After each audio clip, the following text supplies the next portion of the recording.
Good afternoon, everybody, and thank you for joining today's update on COVID-19 in North Carolina.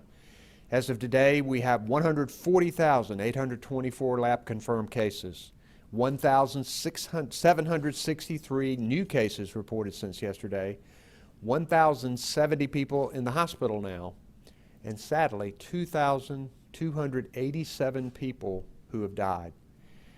We continue to pray for those we've lost. Though every loss is painful, we especially grieve with the town of Washington, which lost its mayor, Mac Hodges. Today, we'll receive an update on the data and the trends from Dr. Mandy Cohen, our Secretary of the North Carolina Department of Health and Human Services. As you'll see, we're making progress, and I'm encouraged. But we have to keep working to fight the disease, make our schools strong, and rebuild our economy.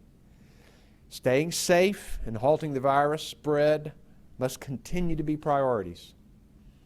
Today, the Department of Public Safety is sharing direction to law enforcement across the state and on our college campuses about the importance of enforcing the face mask order and limits on large gatherings. While no one wants violations to end in arrests, it's important for the health and safety of our communities that we all do our part. Also important is helping people and businesses who've been hit hard by the economic downturn. Today, the North Carolina Department of Commerce is accepting applications for a new program to support businesses and nonprofits affected by COVID-19. The Job Retention Grant Program will use $15 million in federal coronavirus relief money to support businesses that have seen a dip in sales or services but are keeping their employees on the payroll. Businesses are eligible for grants of up to $250,000 if they've not already gotten support from another program like the Paycheck Protection Program. The deadline for applications to this program is September the 1st, and we'll be sharing a link for businesses to apply or to learn more. I know that this pandemic has made things tough for many of our state's businesses and nonprofits. It's important that we support them as they seek to do right by their employees and their customers. We're also trying to get help for those left behind by the loss of the federal unemployment benefits that ended last month. Congress should act to give people certainty on these benefits, and I encourage Washington to set aside partisanship and get the job done. I also ask the General Assembly to improve the paltry short-term state benefits that are now provided to those unemployed through no fault of their own. In addition, we've set up a child care hotline to help families find care for their school-aged children. Remote learning and new school schedules present challenges if you're a working parent. This resource can help make sure children have safe, reliable care. If you need help, the number to call is 888-600-1685. We'll continue working on ways to help families through this difficult time. And to help schools teach effectively and safely, I've directed $95 million in federal funds to help with more school nurses and counselors, as well as educational support for students at risk of falling behind. And now I'd like to turn it over to Dr. Mandy Cohen for an update on our key metrics and the slideshow. Dr. Cohen. Thank you, Governor, and thank you for your ongoing leadership. Before we dive into the data, I just want to remind all North Carolinians to continue to access essential medical care. We know that COVID-19 can be a severe disease, particularly in older people and in those with underlying health conditions. There's never been a more important time to take care of your health. Make sure your diabetes is under control, that you're taking your high blood pressure medicine, and eating a healthy diet. Have you been thinking about quitting smoking? There has never been a better time than during a global pandemic with a virus that attacks the lungs. And as you get your kids ready for back to school, be that remote or in person, it's critical that they get their vaccines. And don't forget your mental health. Make sure you're managing the stress and anxiety of this time by staying connected to family and friends and engaging in physical activity. Okay, with that reminder to take care of your health and your children's health, let's dive into the data. As a reminder, every week we look at a combination of trend metrics: COVID-like syndromic cases, lab-confirmed cases, positive tests as a percentage of total tests, and hospitalizations. Some of these indicators help us understand the rate of viral transmission in the past few days, while others, like hospitalizations, tell us how much transmission was happening a few weeks ago. All right, let's dive in. This first graph looks at people who come to the emergency department with COVID-like symptoms. This is the most timely data we have, and it's our earliest detection mechanism. Taking a look at the yellow line, you can see that this trend is declining, and that is a positive sign. Next, we look at laboratory confirmed cases. This first graph on cases gives you a look at the trajectory of those new cases each day since we had our very first case back in March. I want to pause here and remind everyone that as you look at this curve, you don't see a surge or a spike. We didn't see a first spike here in April as we took early and aggressive action, and we have avoided the surge in cases other southern states continue to see. But let's zoom in to get a better sense of the current picture of new cases. On this graph, which shows new positive cases over the past month, we are starting to see a decline in this trend. You can see the yellow line is starting to dip downwards. This is a positive sign. Now we look at the percentage of tests that are positive. Looking at the yellow line, you can see that the percentage of total tests that are positive is also trending slightly downward and is getting closer to the 5% or less that we want to see. On our next slide, we also see signs of progress in our day-over-day hospitalization metrics. As I mentioned before, this is a lagging indicator. When we saw cases start to level in the last few weeks, we talked about why it would take a few weeks for our hospitalization data to reflect that trend. Now we're seeing hospitalizations leveling off as well. So here is where we are. Surveillance data is declining, though remains elevated. It gets a yellow line. North Carolina's trajectory of lab-confirmed cases is declining, but the number of new cases per day remains high. Today we had over 1,700 new cases. It gets a yellow line. North Carolina's trajectory in percent of tests returning positive has been trending lower and gets a yellow line. We'd like to see this number closer to 5% or lower. North Carolina's trajectory of hospitalizations has flattened and is stable, and we continue to have enough hospital capacity. This gets a yellow line.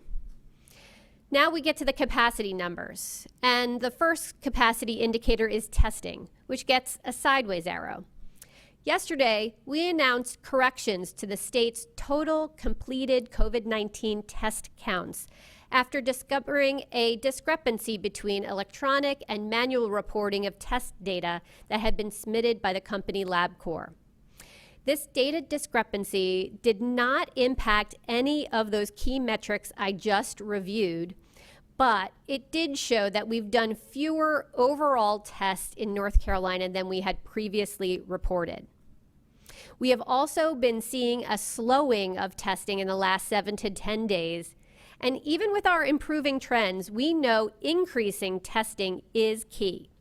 We want to remind folks of the importance of getting a test if you have symptoms of COVID-19, if you've been exposed, if you've been in a crowd, or work in a high-risk industry. Testing is free in many locations, so please check out our Find My Testing Site tool for new pop-up testing sites being added every day. And good news, our testing turnaround times across the state have greatly improved. People are getting results faster. On contact tracing, we continue to hire contact tracers to bolster the efforts of our local health department and to meet their ongoing needs.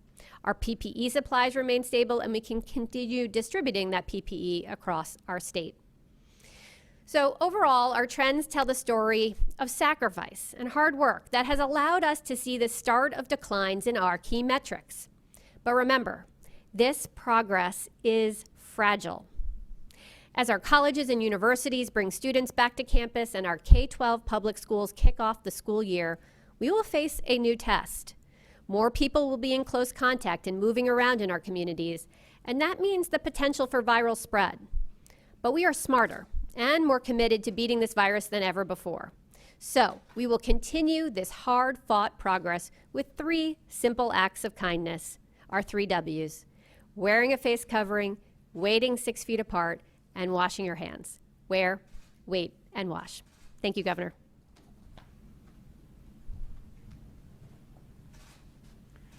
Thank you, Dr. Cohen, and we appreciate your strong leadership. And it's encouraging to see these trends continue to be stable and even begin a downward curve in some of them. And we know we need to do more testing. And as Dr. Cohen mentioned, test results are coming back faster now, and that's a good thing. So if you think you need a test, talk to your healthcare provider or visit the Department of Health and Human Services website to find a free testing site. This virus won't go away on its own.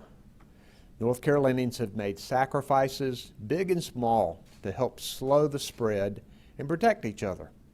More people are wearing masks, which is exactly what the health experts and smart business owners want to see. To visit family and friends, more people are gathering outdoors and keeping their distance. And as we remain paused in Safer at Home Phase 2 and school goes back into session, now is the time to double down on these efforts. Not only will it boost our economy, it could save your life or the life of a loved one. Let's keep on this course, North Carolina. Look out for one another. Wear your mask and stick with it. Fighting this virus is up to every single one of us. Also with me today is our Secretary of Public Safety, Eric Hooks, our Emergency Management Chief of Staff, Will Ray, and David Spratley, a Senior Assistant Secretary with the Department of Commerce. Brian Tipton and Cameron Larson are our sign language interpreters, and behind the scenes, Jackie and Jasmine Mativier are our Spanish language interpreters. We'll now take questions from the media. If you can identify yourself and your organization, we'll take the first question, please. Our first question is from Dawn Vaughn with the News and Observer. Hi, Dawn Vaughn with the News and Observer. Thanks for taking my question. You talked about doubling down on masks, wearing face masks, and I have a question about enforcement. Is it still mainly just complaint driven, and do you think that's successful or should change? And then with the grants for businesses, do you think that still should be, the businesses have to have the burden of mask enforcement? Should that still just be left up for them as far as that level? And I also have a follow-up. First, we are encouraging businesses to take control here. We think this is good for not only the safety of their customers and their employees, but it's also good business for them. And we're encouraging people, if you're in a retail store and you see people not wearing masks or employees not wearing masks, to tell the management.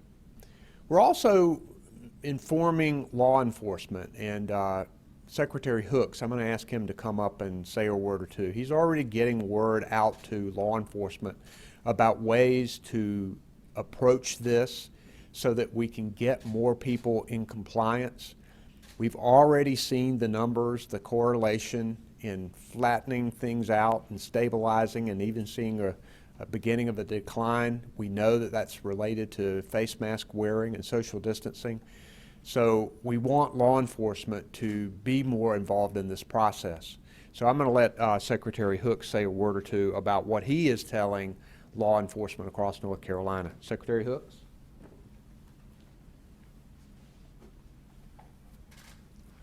Thank you, Governor. Again, thank you for your leadership. I certainly do appreciate the question. We have always been decisively engaged with our law enforcement partners at all levels concerning COVID-19. In North Carolina, with the leadership of the governor and with the great partnership of Secretary Cohen, we always want to be data-driven and intelligence-led. And so with that spirit of cooperation amongst not just state government, but with our local partners, we constantly communicate with our law enforcement partners. And so what we want to take is really a community-oriented policing strategy where we encourage people in the communities, we encourage businesses to voluntarily comply with the law. But we also want to engage law enforcement so that they can educate people out in the public, people in businesses, and then occasionally they may have to enforce the law. But we're not asking people to go out and arrest people. We're asking that if you have to take enforcement action, there are mechanisms available to you, such as a citation. And I think you had a follow-up. Yes, with the using the data, the percent positive calculation is based on 80% of test results that are submitted electronically. For the 20% of tests that are submitted manually, have you looked at the percentages of those that are positive, or is there a reason why or why not with that data set? So we want to make sure that the data is leading us, and we also want to make sure that it is correct. And the good thing right now is that we believe all the data that we are using to make analysis about decisions on easing restrictions is good data. And I'm going to let Dr. Cohen address the issue that you talked about on percent positive. Hi, Dawn. Thanks. Yes, when we calculate those percent of tests that are positive, we use the subset of data from labs that report to us electronically. We know that data has the most quality to that data. It is an electronic process and not a manual process, so that is what we use to calculate a percent positive. It's the metric I just went through earlier today. So we have always used that as our mechanism for calculating a percent positive. We have been collecting the total cumulative tests done in North Carolina in a more manual way. That's how we found the data discrepancy between what we were collecting electronically, what we were collecting manually. When we put those together, when our teams were doing some quality checks, we saw that error. We identified that to LabCorp. They identified the source of that issue. It has now been corrected. But that issue did not impact any of our key metrics that we went through today, either the positive case counts or the percent positive. Thanks. Thank you. Next question, please. Our next question is from Clayton Bauman with WITN. Thank you for taking my question, Governor. It's Clayton Bauman with WITN. As you mentioned, Washington Mayor Mac Hodges passed away yesterday after a lengthy battle with COVID-19. Could you share any thoughts about the mayor or any words of encouragement for the community in Washington amid the pandemic? Thank you. Mayor Hodges was one of these people that people instantly like and trust. He was a strong leader in Eastern North Carolina. He knew the importance of East Carolina University, it being the jewel of Eastern North Carolina, the importance of its medical school and the health care that it provided. We know what a beautiful community Washington is, and he was a stellar leader. And so I've seen such an outpouring of affection for him and his family. I know that this was a tough fight for him. This is a cruel virus. And hopefully it gives people inspiration to keep doing things to try to slow the spread so we don't have more sickness and more death. I'm grateful, deeply grateful for his life and public service, and send my deepest condolences to his family and friends and to all of the people, not only of Washington, but the East Carolina community and all over Eastern North Carolina who knew him. Next question, please. Our next question is from David Crabtree with WRAL. Governor, good afternoon. David Crabtree, WREL. I have a question for you and for Secretary Cohen. Dr. Cohen, I'll start with you. While the LabCorp issue did not affect your key metrics, did it affect LabCorp's credibility with the state?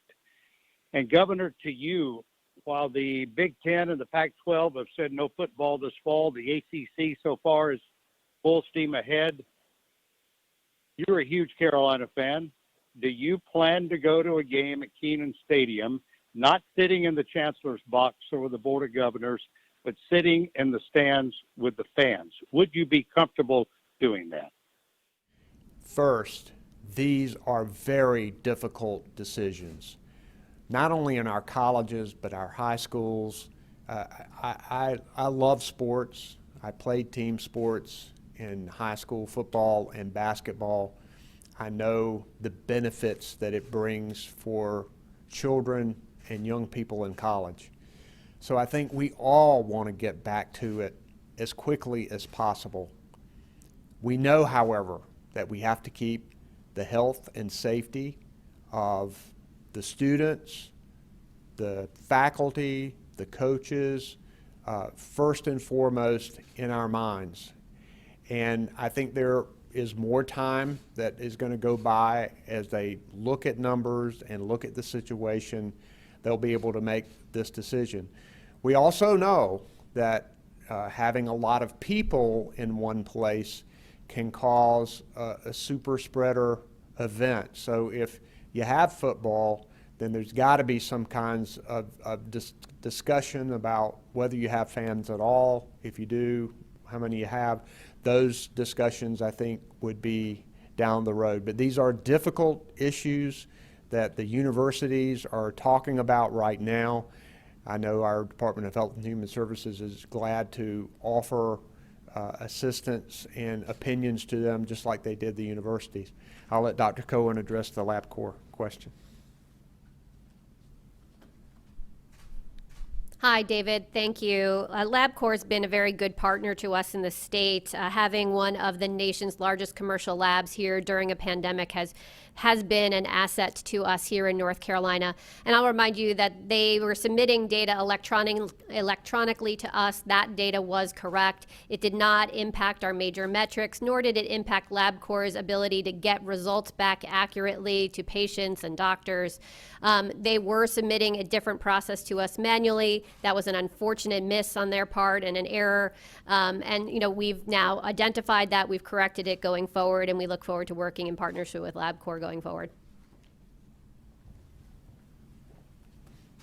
And I will add to that with the absence of a federal strategy on testing, much of it was left to the states, and we're fortunate to have headquartered here LabCorp, which is a nationally renowned lab.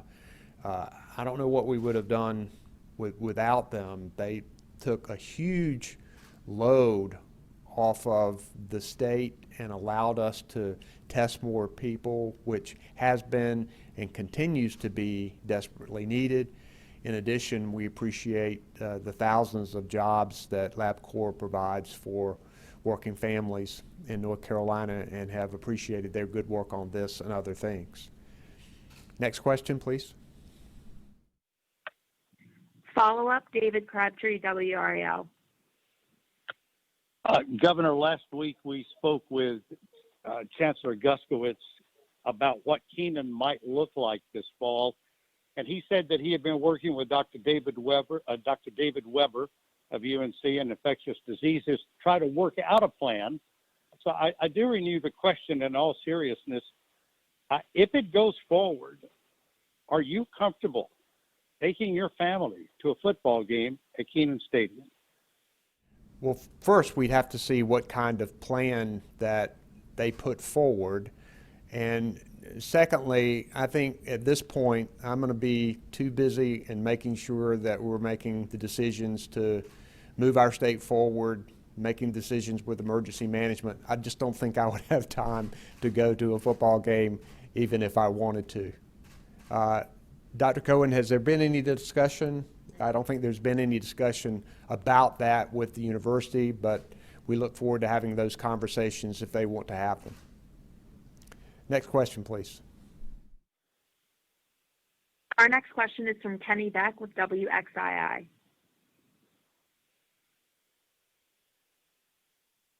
Making my call. Today marks 5 months exactly since K-12 public school students had their last normal day of school inside a classroom.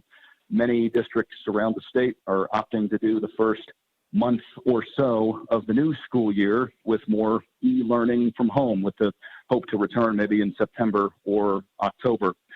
Based on all the data that you have right now and what you and Dr. Cohen showed us earlier, how confident are you that we have seen the worst of COVID-19 in North Carolina, that it's behind us at this point? Well, we are excited to begin the school year. Our team is working hard on remote learning. I was just participating in a training of teachers from across the state, hundreds of them, about how to do better work with remote learning. So we know that this is going to be important, not only to protect kids from COVID-19, but also to help them get better education. And I may let the health expert talk a little bit about what she thinks for the future of COVID and whether we have seen the worst. Dr. Cohen. Thank you, Governor. As I stated earlier, our progress is fragile. It's going to take continued work on our part to make sure our trends continue in the right direction. I see a challenge in front of us as schools go back into session. We know more people will be moving around, and we know virus will be moving around. But if we can do the 3 W's, we know science tells us that will keep viral spread low. What I see, though, as we go into the fall also is the start of flu season. Then we start to have 2 viral illnesses out there that could have severe impacts on our population. So you're going to be hearing a lot more from me and my team, and I'm sure the governor as well, about the importance of everyone getting their flu shot this year. So our ability to make sure folks get their flu shot this year is also going to impact our ability to have success in the COVID front as well. So a lot of hard work still ahead for us, but I know that we as North Carolinians are going to pull together. We're smarter than we've been before. We know more about COVID-19. We know what works, and it's the 3 W's. Thanks. Thank you. Next question, please. Our next question is from Michael Hyland with CBS 17. Hi, I have a question related to the testing turnaround times. I know, Dr. Cohen, you've been pointing out that those have come down in the last couple of weeks. There are some groups who would like states to release that information at least weekly, what the average turnaround time is. Is that something you all are looking at doing here and posting that online so people can actually see how long they should expect to take to get a COVID-19 test result? Hi, Michael. Mandy Cohen. Thanks for that question. I think, yes, that is something we'd like to do, but I want to note on the front end that different labs have different turnaround times. And so we've noticed that different commercial labs, and there's been 1 or 2 in particular that had higher turnaround times, and it pulls up the average for everyone because they're big and commercial labs. So we're trying to think about a thoughtful way to present that information. I wanted to share that on aggregate, what we are seeing with our data is that turnaround times are now within 2 to 3 days, which is good news. So people are getting their results faster. So we definitely want to encourage folks, if you need a test, if you have symptoms, if you've been exposed, you've been in a crowd, you work in a high-risk industry, make sure you're going to get a test and you're going to get those test results faster. Thanks. Thank you. Next question, please. Follow-up, Michael Hyland, CBS 17. Hi, I have a second question related to the issue with the unemployment benefits. Governor, is it your intention that people would get this full $400 that's been ordered by the president? Because the guidance from the federal government is saying that the amount they get from states could count and knock off 100 from that. And then now that the process has started, at least to start accessing that money, do you have any indication when people who need this money might actually get it? Yeah, that's a good question.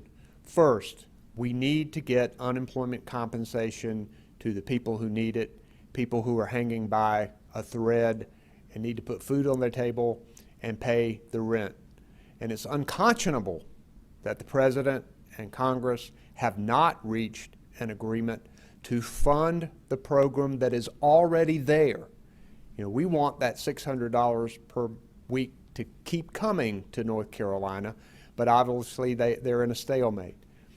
The president's order creates a new program which will require every state to set up a separate bank account and a separate regulatory scheme in order to get that $400. I mean, I want them to get all they can get, so I would advocate that we do take the $300 and add $100 from our North Carolina Unemployment Trust Fund to get that money. I assure you our staff will work as hard as they can to get that money out to people, but they're still waiting for the Department of Labor federal rules on how this is going to operate.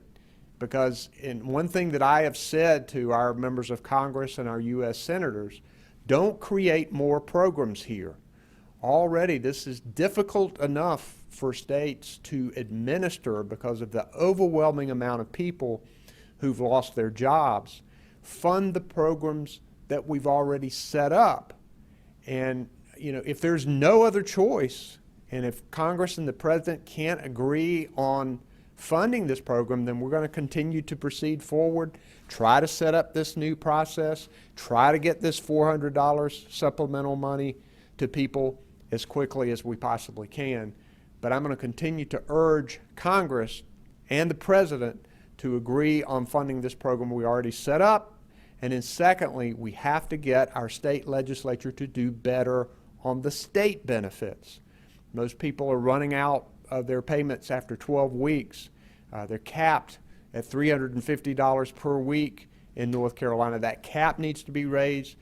The amount of time, particularly during this pandemic, needs to be extended, so the state legislature needs to take action as well. Next question, please. Our next question is from Michael Perchik with WTVB. Good afternoon, Governor. Thank you so much for your time. This is Michael Perchik with WTVD.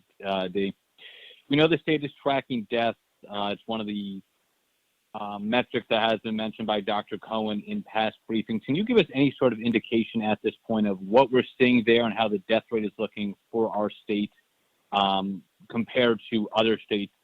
And if there's any sort of pattern to the deaths that we have seen reported over the past couple of weeks? First, we're going to lower the number of deaths by slowing the spread of the virus, but also improving treatment, making sure that our hospital system is not overwhelmed. In some of these other states, some of their deaths can be attributable to the fact that they were having a hard time getting an ICU bed or a ventilator to a patient. We do not want that to happen in North Carolina. So slowing the spread is important, but also getting people the best medical treatment that they can is important. But I'll let Dr. Cohen talk a little bit about her thoughts on the death rate. Thanks for that question. As we've talked, some metrics help us as leading indicators. They tell us what's going on right now. Some are lagging indicators, and it's several weeks until we really understand what's happening with those metrics. We talked earlier in the press conference about hospitalization being a lagging indicator, meaning as we start to see our cases improve, it took a little while for us to see stabilization in our hospital numbers. Death is an even further lagging indicator beyond hospitalizations. Unfortunately, the way the disease goes, folks get ill, and it's about day 10 that they're usually seeking hospitalization, and unfortunately struggle for quite some time, as you heard in the case of the mayor, sadly having a long battle with COVID-19 before succumbing to the virus. Death is a very much of a lagging indicator, and it really tells us more about what was happening in North Carolina back in July. And we know in July, as we saw from the metrics earlier that I shared, that was when our cases were at our highest. So it's not surprising now that our deaths have gone up a bit. I think that reflects what was happening in July. I expect those to be leveling off and then to decline. When you look at us compared to our other southern states, it's not going to be surprising. They had a surge of cases. They're going to see a surge of hospitalizations, as the governor mentioned, and they're going to see a surge of deaths. We won't see see that here. We will see that increase to reflect the increase of cases, but we will likely also see that stabilize and decline in the next couple weeks as well.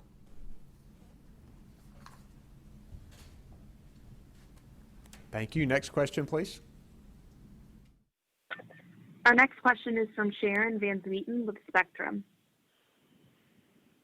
Good afternoon, Governor and Dr. Cohen. My question is about testing. With free testing sites and enough capacity in the state for testing, why is it still so difficult to get a test? You have to go to a doctor, you have to get a recommendation. All of that takes time when someone might not be feeling well or could be asymptomatic and spreading. Why does a doctor have to be involved in someone getting a test? Well, thanks for that question. A doctor does not need to be involved in you getting a test. You can go to our website to find my testing site. We actually have what's called a standing order. Dr. Betsy Tilson, who is our state health director, has a standing order so that folks don't need to go to a doctor first and can go directly, whether it's to a pharmacy, one of these other pop-up sites that are at churches or other settings. So you do not need to go to a doctor first. That's not in every setting. There are certain settings that still want you to go to a doctor, but that is not everywhere. So when you go to our site, it will tell you whether or not you need to see a doctor prior. Any of the ones that are labeled free, those are testing sites that are being funded by either federal government or by the state of North Carolina, and those do not need a doctor referral. So those would be the sites that I would tell folks to focus on.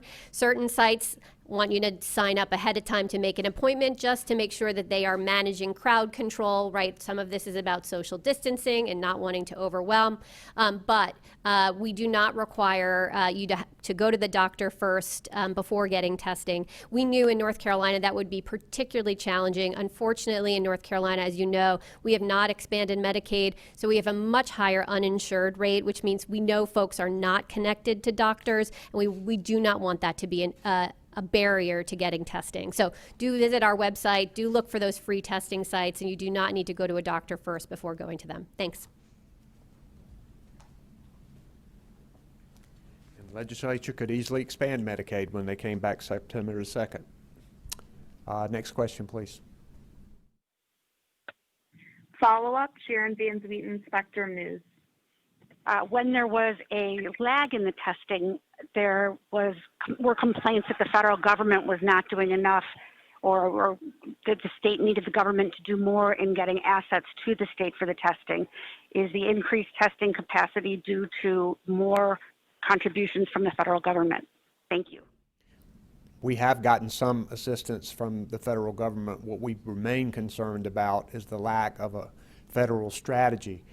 We've seen a lot of problems in testing that could have potentially been avoided if we had a more coordinated federal strategy. Early on in the process, we didn't have enough personal protective equipment, made it more difficult. Now we're seeing reagent supplies, that the supply chain is being disruptive and hospitals can't get enough of it. They could be doing a lot more testing if they got these supplies. So, we've gotten some help, but we still need more. I have joined with other states in a coalition. We're going to try to find ways, because the feds have not done this. We're going to try to find ways to leverage our combined buying power to try and to get more testing out there. We know this is a real key. Testing, tracing, isolating, driving down the spread of the virus. Dr. Cohen, would you want to? Okay. Thank you. Next question, please. Our final question today will be from Alma McCarty with WFMY. Hello there. Thank you for taking my question. This is Alma McCarty with WFMY News 2. This question is for Dr. Cohen. In terms of the LabCorp situation, could you walk us through again what happened with this manual test discrepancy, how your people were able to find it, and what checks are now in place to make sure something like this doesn't happen again? Sure, happy to. So we have two processes in which we collect data about lab testing across our state. We have an electronic process that comes in automatically, and we have a more manual process that tries to give us a sense of the total amount of testing going on across the state of North Carolina.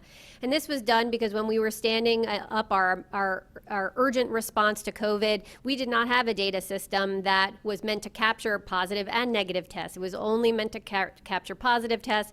We have retrofitted that system to be able to do more.